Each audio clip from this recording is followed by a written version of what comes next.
But Geoff, just one more question really, and that is, when you come to introducing a new idea, you've been through, the processes that you talked about, and then you're talking about rolling it out, pressing the button on something that has been a really good, proven test case. Right, let's roll it out across the country. Do what you would like politicians to do more of, to have a test bed and then roll it out. How do you make sure that you can get the decision point for rolling it out accurate when you've got the speed of technology at the moment that you might suddenly find that you just rolled out something across the country, some great new scheme or some great new piece of technology, and 6 months later it's redundant, but you can't afford to replace it with the new system? I mean, is there any process for judging that, for getting it right, or is it just potluck? Well, I think one of the ways you avoid that risk is never sinking huge amounts of money in a single technology.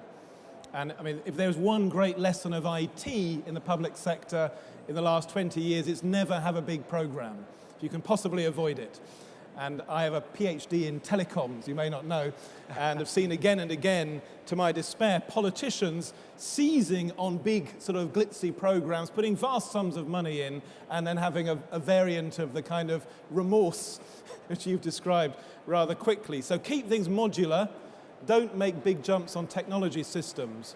But I think anyway, we're never going to have a world where literally a minister pulls a lever at the top and everything is adopted universally. One of the virtues of health systems, they're much more driven by pull from the bottom, by clinicians, by GPs, and to some extent by patients themselves. And where I think we need to go is to a more intelligent system which makes use of things like NICE, NHS evidence, but also things like, web doctor and so on, so that we are always, every decision which is made is a decision made in the light of the best knowledge around at the time. Some of which will be formal medical scientific knowledge, some of which will be patient feedback about what they like or don't like, some of it may be evidence on what works economically.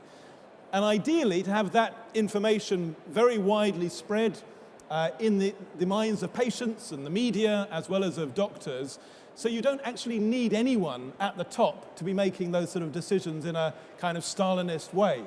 We need an intelligent system which, as a matter of course, is adopting the best proven innovations, because if it doesn't, everyone around the GP commissioning cluster, the hospital, will hold you to account for not having adopted what's out there. That's where I hope we're going, partly helped by the web. And it's almost the precise opposite of, as I say, that the image you described of someone sitting in an office in Whitehall and deciding, yes, this now ticks all the boxes, let's roll it out everywhere at once. Great. Well, what do you think, I said last question, but one more. What do you think is going to be the most important innovation? As we were hearing earlier that in 3 years' time, the government will hope to have enough good new things about the health service up and running, so they can put that on their platform that they take to the country for the next election. What do you think is going to be the innovation with the biggest impact on the health service? I suspect there'll be very different innovations which matter in terms of cost and releasing cash, and there'll be more in the territory we were talking about a bit earlier about reducing unnecessary hospital admissions and readmissions and so on. But those will be fairly invisible to much of the public. They won't be sort of the equivalents of big capital spending programs for hospitals and so on. I think health has become so big as a field, and it's the only sector which we know is bound to grow in the next few decades. In America, the Congress forecasts the size of health sector in the US will, by the later decades of this century, be 50% of the economy. 50%. 48 to be precise. So it's going to be, in some ways, so much of our life will be bound up with health in all its senses that there will never be a single answer to questions like that. There'll be so many different things going on for different people, for those living with a long-term condition, or sort of people using technology and information and so on. I'm not going to sort of answer the next generation of statins or clinics and so on, because in some ways we need a system which doesn't pick on sort of silver bullet solutions, put all of its eggs in one basket. We need a system which is constantly innovating, learning, and adopting across a very, very wide spectrum of things. It's more in perhaps an idea which I think will have the biggest impact medium to long term, and it's an idea which is steadily becoming much more mainstream, which is the idea absolutely familiar to all of you, but which is that every individual, every citizen is also a doctor, is there to manage their own health, to prevent, to know about health, to know about treatments, and also to be the support for their spouse, their children, their family, and their neighbours. If we could get that idea embedded and then supported by the way we organise our health service and our information and so on, that's probably much more powerful in terms of affecting human life than any single innovation or technique.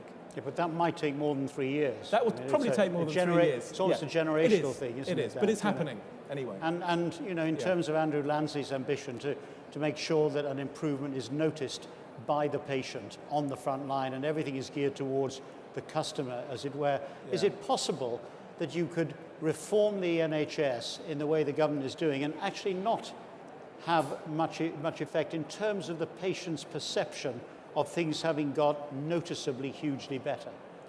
I mean, I fear if you want to affect in predictable ways customer experience, the best thing to do is roughly what the last government did at particular periods: throw in lots of money, have a few very central targets which are framed by the feedback you get from patients about what they want.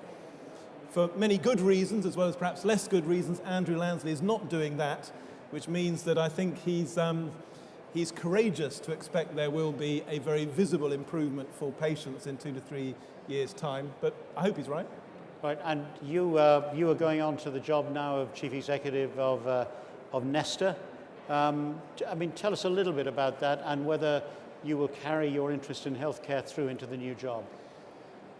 Well, Nesta is an organisation probably people here won't have heard of. It's a National Endowment for Science, Technology and the Arts, set up about a dozen years ago, mainly with lottery money, but partly to be a source of funding for innovations which would improve the life of people in Britain and to promote creativity.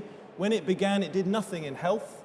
It is increasingly being pulled into fields such as ageing and healthcare, and I hope over the next 5 or 10 years does become part of all of these conversations as an institution perhaps with a bit more freedom than the Department of Health or a private company to take risks and back some hunches about what really will transform people's lives, and maybe some hunches which won't pay off in 2 or 3 years' time, but may have a much bigger impact over 5, 10 or 15 years. So you at Nesta are going to be trawling the ideas that emerge from people here in the organisations they represent, trying to spot the good ones that are really going to be really going to have rollout potential. Yeah, and to help them flower, sometimes maybe as commercial companies, and Nesta has a sort of venture capital side, sometimes as ideas just to plug back into public services, sometimes as charities or social enterprises. But I haven't actually started there and don't for a few months, so I can't actually commit them to anything yet.